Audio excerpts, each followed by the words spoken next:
Y en la década de los 70, César Milstein, un argentino, trabajaba en Inglaterra, descubre los anticuerpos monoclonales.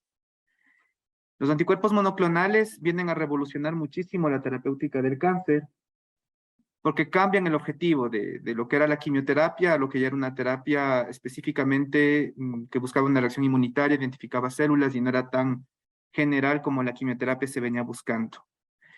De las cosas históricas y los datos chéveres, Milstein no decidió no cobrar patente por los anticuerpos, decidió que su descubrimiento sirva a la humanidad de manera gratuita, pero las industrias poco a poco se hicieron de las patentes de los anticuerpos monoclonales.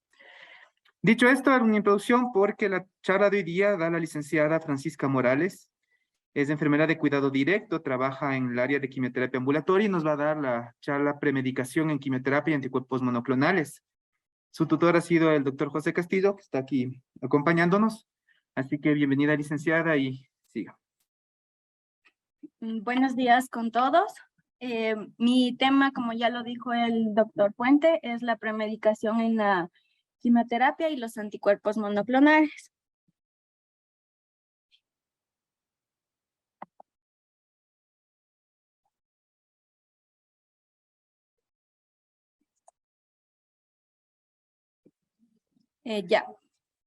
Como bien es cierto, todos los tratamientos para lo que es la quimioterapia deben conllevar una premedicación debido a que se presenta náusea y vómito inducidos por la quimioterapia. También tenemos las reacciones de infusión o reacciones de hipersensibilidad y el edema. Estos pueden prevenirse o mejorarse mediante la administración de premedicaciones. ¿Por cuánto? En cuanto a las náuseas y los vómitos por quimioterapia, tenemos que estos son efectos secundarios que presentan en el paciente de una forma angustiante y frecuente, afectando así la calidad de vida de los mismos. Dentro de estos tenemos que se encuentran el trastorno metabólico, el agotamiento nutricional, la anorexia, desgarros esofágicos, la suspensión prematura del tratamiento y por ende la degeneración de la capacidad de la funcionalidad y el autocuidado del paciente. En cuanto a las reacciones de infusión, estas son reacciones que uno espera al aplicar el perfil de toxicidad que tiene de cada fármaco.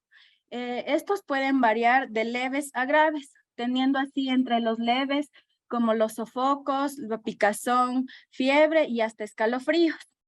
Entre los graves tenemos la disnea, la hipoxia y pueden llegar hasta las convulsiones.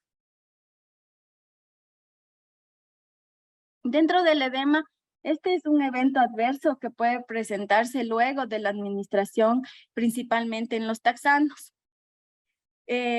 En estos casos se presenta lo que es el derrame pericárdico o pleural, el edema periférico y en ocasiones también puede darse la ascitis.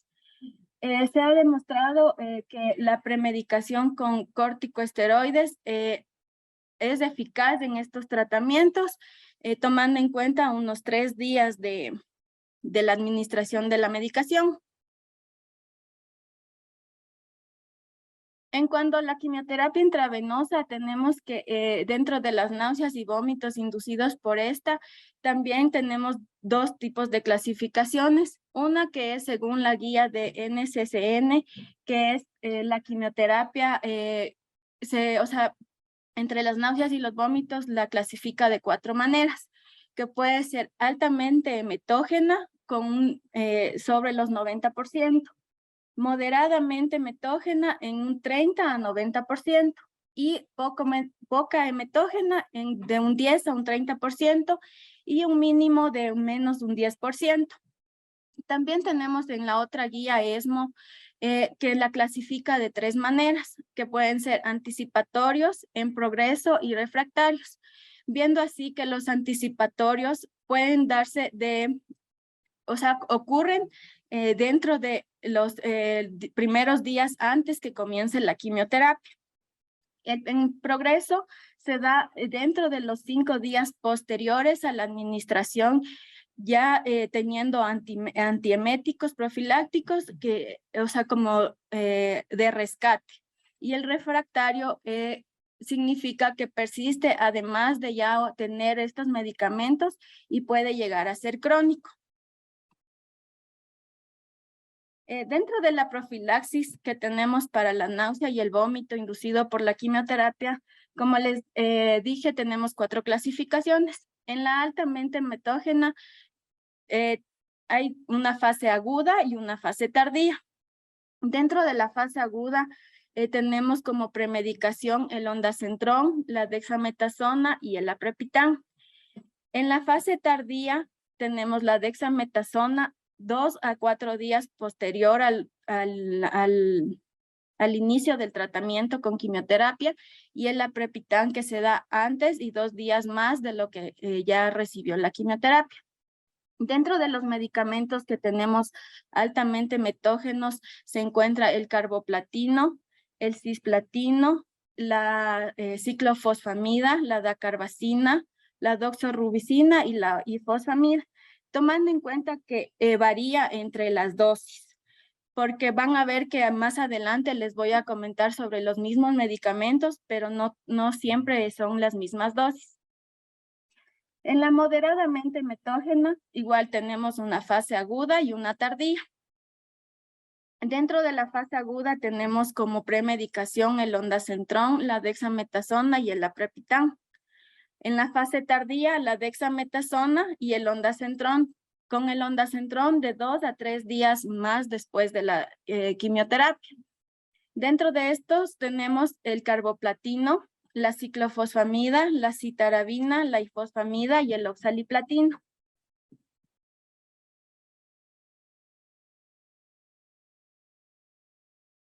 Ya, dentro de la poco metógena, en la fase aguda tenemos de igual manera el ondansetron y la dexametasona, incluyendo la metoclopramida. En la fase tardía nos dice que ya no es necesario una administración con medicación, ya que se utiliza lo que es la quimioterapia bioral.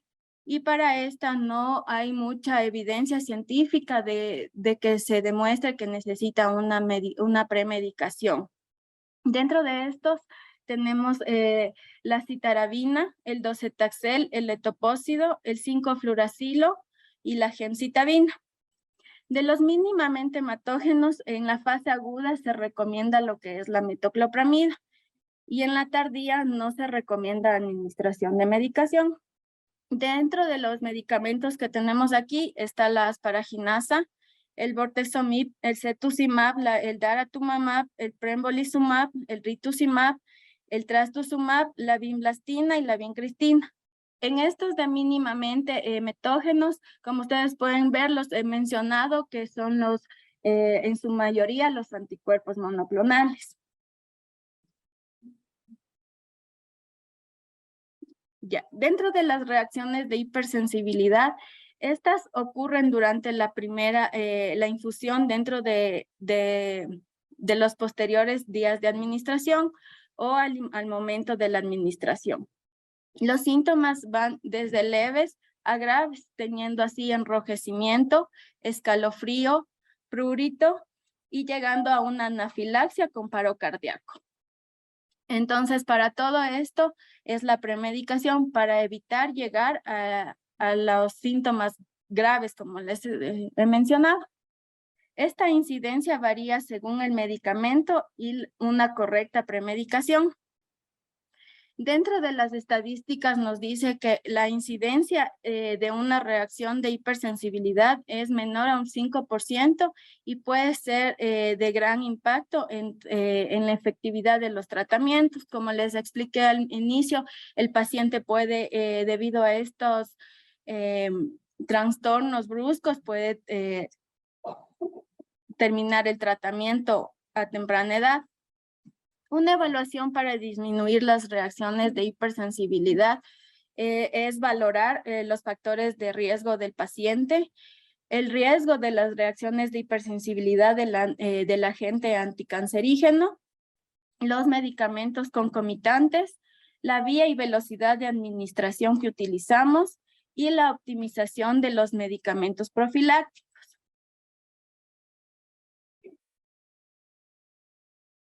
Dentro de la prevención de las reacciones de hipersensibilidad, los agentes comúnmente utilizados incluyen lo que es el paracetamol, los corticosteroides y los bloqueantes de la histamina H1, como la loratadina y la cetericina, y también ahora que tenemos en el hospital la difenidramida.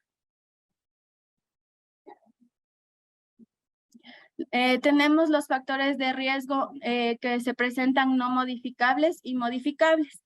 En los no modificables podemos encontrar la edad avanzada de nuestros pacientes, que a veces ya son adultos mayores, y dentro de esto las comorbilidades que pueden presentar enfermedad respiratoria, cardiovascular, rinitis alérgicas o mastocitis. Dentro de las modificables tenemos la vía y la velocidad de administración de la medicación. Aquí sí es muy importante recalcar al momento de nosotros administrar la medicación, tomar siempre en cuenta los 10 correctos. Dentro de la profilaxis de las reacciones de la infusión en la quimioterapia, tenemos diferentes aspectos, entre ellas los de las antraciclinas. Estas nos dicen que no necesitan una premedicación de rutina, pero su tasa de perfusión es limitada y se debe iniciar a 1 miligramo minuto. Dentro de la asparaginasa, igual no necesita una premedicación de rutina, pero debemos tomar en cuenta que si el paciente presenta una reacción, podemos considerar la administración de antihistamínicos y corticosteroides. También nos dice que la mejor vía de administración de la asparaginasa debe ser intramuscular o subcutánea, que esto disminuye el riesgo de una reacción de hipersensibilidad. Y también utilizar lo que son las pegiladas. En cuanto a lo que es la asparaginasa, lo que le conocemos aquí como pega-asparaginasa, el pegilato es un componente de proteínas y péptidos que se une con el polietilenglicol, que hace que no sea tan tóxico en el organismo. Dentro de los taxanos tenemos que el docetaxel y el paclitaxel tienden a hacer reacción por dos componentes que tienen estos medicamentos. Dentro del docetaxel tenemos el polisorbato 80, que es el componente de este medicamento. Para este necesitamos un día antes la premedicación para poder ser administrado lo que es la quimioterapia. En este utilizan la dexametasona a las 12 y a las 6 horas antes de ser administrado. Y en el paclitaxel tenemos como el componente, el cremofor. Para este necesitamos un día antes y 30 minutos antes de ser administrada la quimioterapia. Es decir, el paciente un día antes de recibir su quimioterapia se premedica en su domicilio, de igual manera con dexametasona, lo que son a las 12 y 6 horas antes y 30 minutos después, antes de recibir la quimioterapia. En cuanto a los agentes platinos, este nos dice que no requiere una premedicación. Aquí encontramos lo que es el cisplatino, el carboplatino y el oxaliplatino, pero en estos debemos tomar en cuenta que al 7º ciclo de ser administrados subsecuentemente puede presentar ya una reacción de hipersensibilidad. Lo que ahí se maneja con corticosteroides y los bloqueadores de receptores H1 de histamina. Como les mencioné, en este momento estamos utilizando la difenidramida.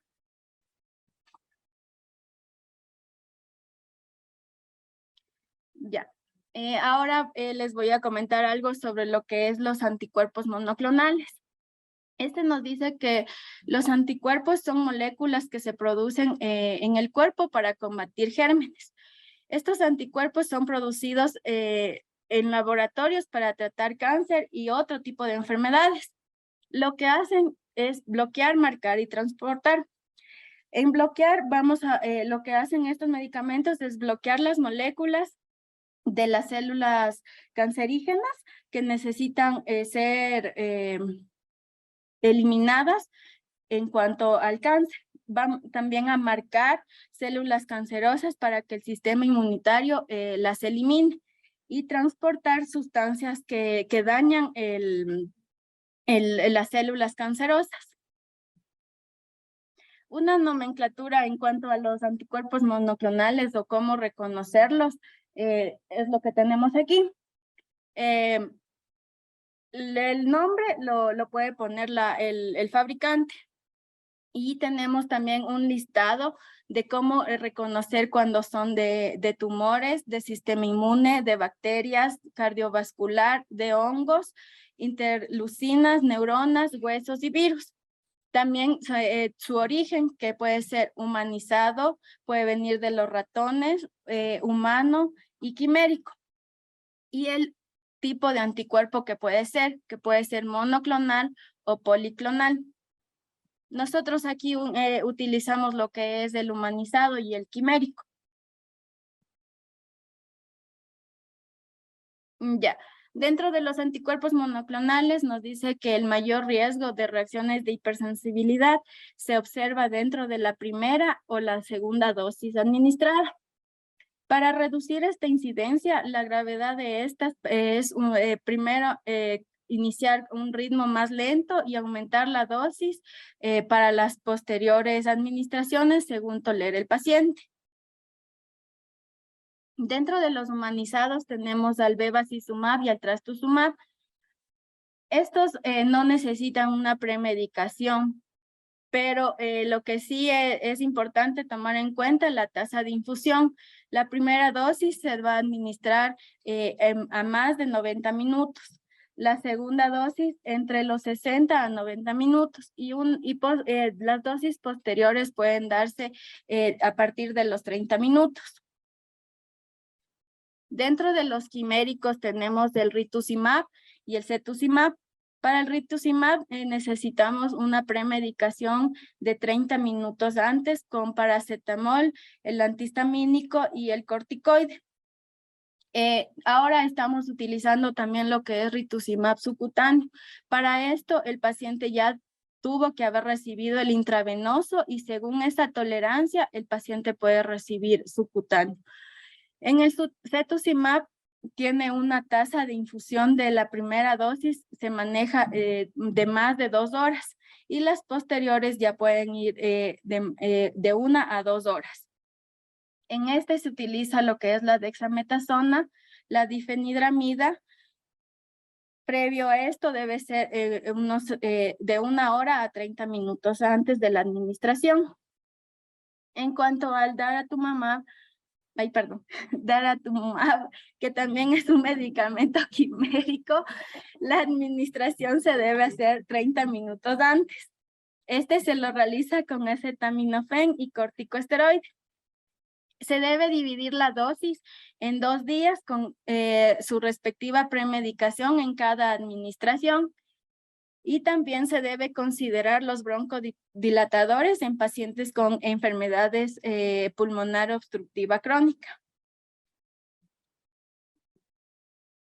Ya. En la profilaxis del edema, nos dice que es la retención de líquidos como un efecto secundario frecuente después de la infusión de agentes con antimicrotúbulos, como les mencioné en los taxanos, en este caso el docetaxel y el paclitaxel.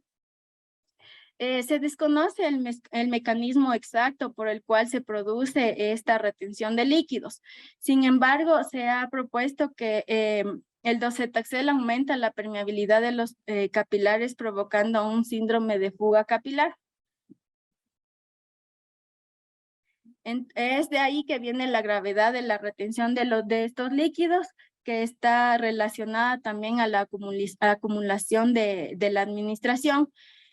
Y se debe realizar una profilaxis, como ya les dije, con los corticosteroides. Se recomienda dexametasona, 8 miligramos administrado de 12 horas y 3 horas y 1 hora antes de la quimioterapia. Gracias.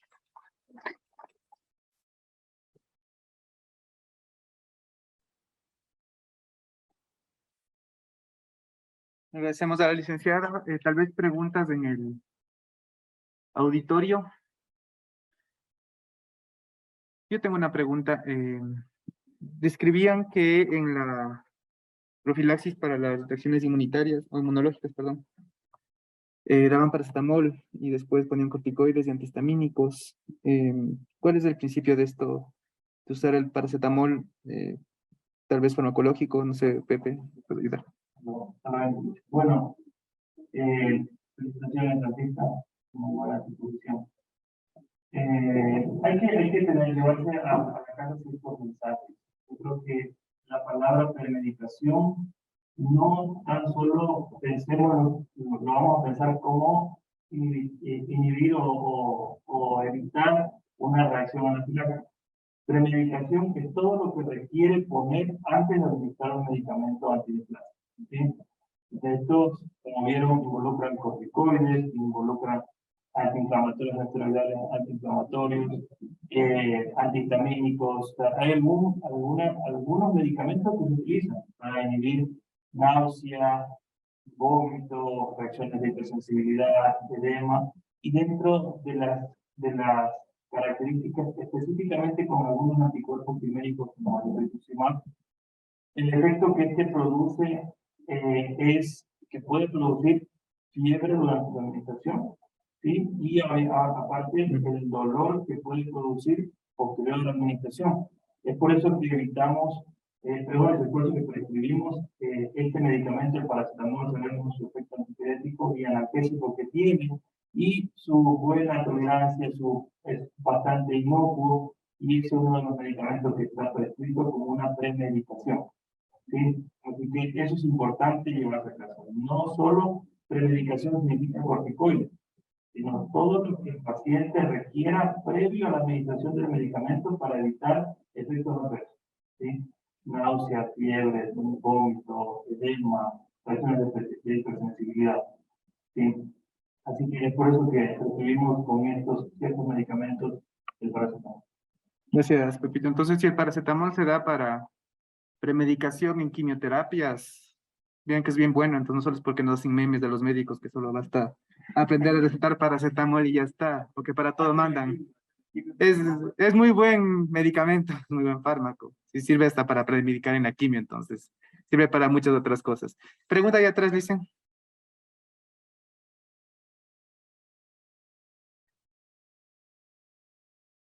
¿Con respecto a qué? Un poquito más específica.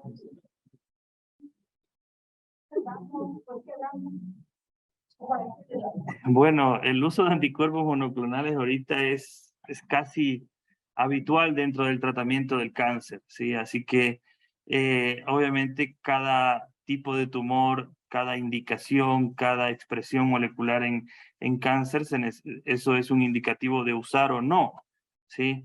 Por ejemplo, el caso con respecto al cáncer de mama, los pacientes que tienen expresión de HER2 necesitan una terapia anti-HER2, ¿sí? Los pacientes que no tienen expresión de HER2 no necesitan esa terapia, ¿sí?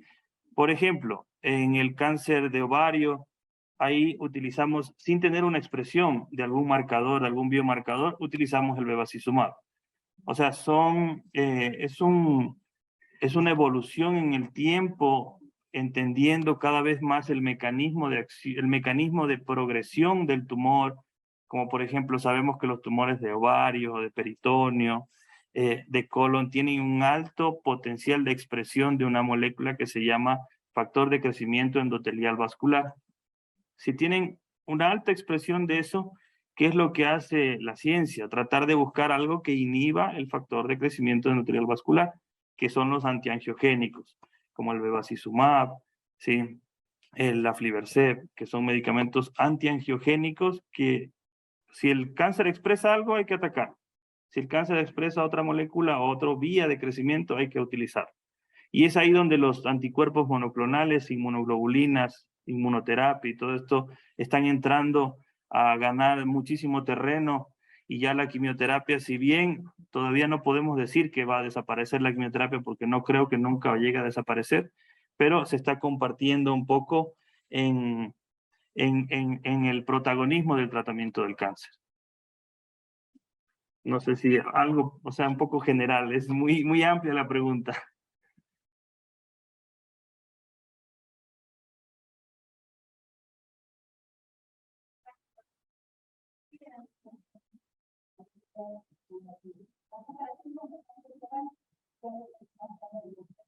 Qué bueno.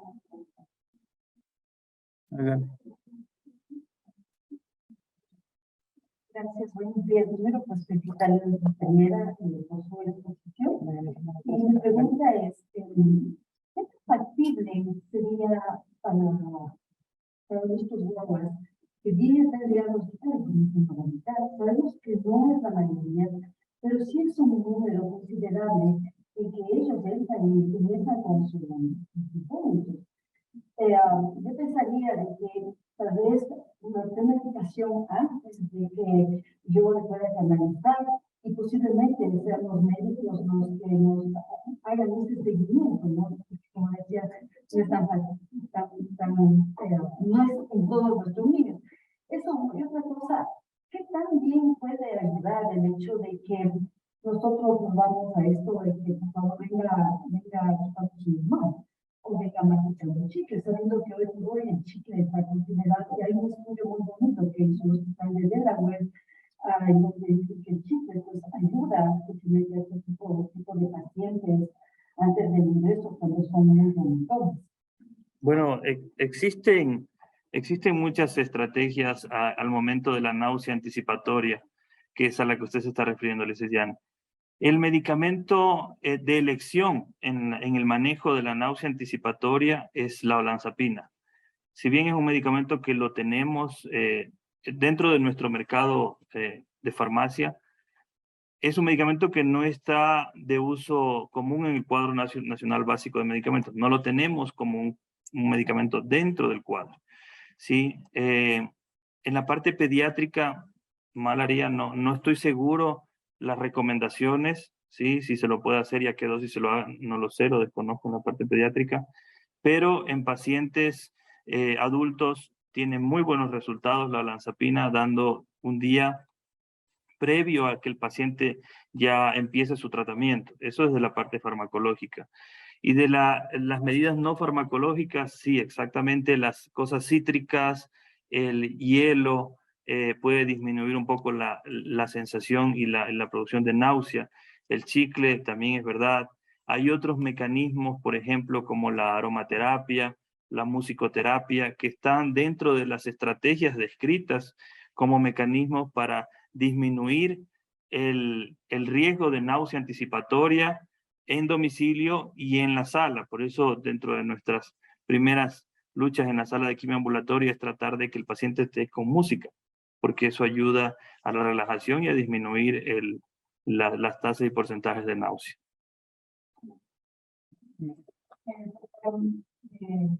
Una pregunta. Nosotros acabo de mencionar en TEA de mama y dentro de la terapia de luminal B con HER2 positivo, dentro de su tratamiento está indicándose quimioterapia basada en la antraciclina y secuencialmente taxamos más antiterapia HER2. En terapia neoadyuvante se puede dar quimio y los monoclonales juntos. Bueno, primero el caso, me están prohibiendo aquí responder. Pero en un caso aislado, podemos dar, me voy a enfocar en su pregunta, no tiene nada que ver con el caso, pero en como terapia neoadyuvante, o sea, antes de la cirugía, por supuesto que se pueden utilizar anticuerpos monoclonales si la indicación está.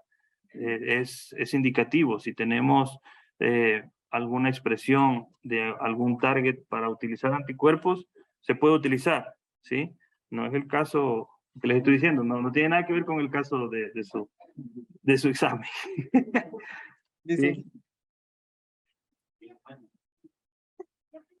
No importa. Después se corregirá eso. Doctor, buenos días. También a la compañera.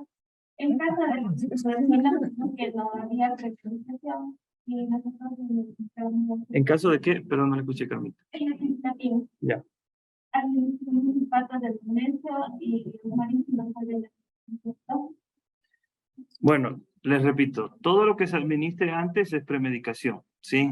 En el caso del cisplatino, se ha visto ya por estudios, si bien no está estandarizado en guías, en muchas guías, existen muchas recomendaciones con un alto peso de evidencia, donde se ha visto que el sulfato de magnesio tiene mecanismos que hacen que se disminuya la nefrotoxicidad a largo plazo. Si bien no es un beneficio en ese momento, o sea, el dar en ese momento sulfato de magnesio no es que va a evitar disminuir náuseas, reacciones adversas, anafilácticas, no es que va a ser un efecto beneficioso en ese momento, como sí lo hacen los antieméticos, los corticoides, los antihistamínicos. Se ha visto que el sulfato de magnesio a mediano y largo plazo es donde va a disminuir la nefrotoxicidad, ¿sí? Secundaria al cisplatino. No es en ese momento el beneficio, eso quiero que quede bien recalcado, ¿sí? Lo que va a hacer es disminuir los depósitos de cristales de platino a nivel de la nefrona, de los túbulos de la nefrona, porque primero ayuda a que, mejor dicho, evita a que se forme una cristalización del platino a ese nivel. Segundo, tiene un efecto vasodilatador a nivel de la nefrona y ayuda a que exista una mejor perfusión renal y evita el daño renal. Esos son mecanismos, pero a mediano y largo plazo.